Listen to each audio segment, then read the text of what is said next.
Tinamaan na rin po ng African Swine Fever o ASF ang ilang bahagi ng mga probinsya ng Cagayan, Isabela at Nueva Vizcaya. Kaya naglatag na rin daw po doon ng checkpoint ang mga lokal na opisyal. Sinabi po ni Dr. Manuel Galang Jr., Department of Agriculture, Cagayan Valley Anti-ASF Focal Person, na ipinatupad na po ng DA at ng lokal na pamahalaan ng pork ban sa mga apektadong lugar para mapigilan ng virus habang naglatag ng checkpoints ang Regional African Swine Fever Task Force.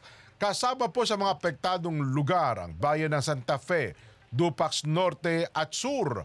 Ganon din po sa Bambang, Nueva Vizcaya, Angandanan at San Guillermo sa Isabela at Enrile. Ganon din po ang...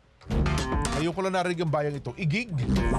Igig. Oh, malapit sa Taguig yan eh. Kaya lang nilagay sa Cagayan para hindi magkalituhan. Igig. Double check meron palang ganyan. Ano? Igig ano. Double check natin.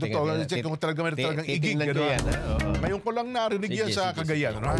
Hindi bababa sa 124 na mga baboy ang kinulong sa mga apektadong lugar sa nabanggit na rehiyon. Meron nga, Jen. Meron talaga igig. Ay, nasa Calvary Hills pala yan. Igig, Calvary Hills, ha?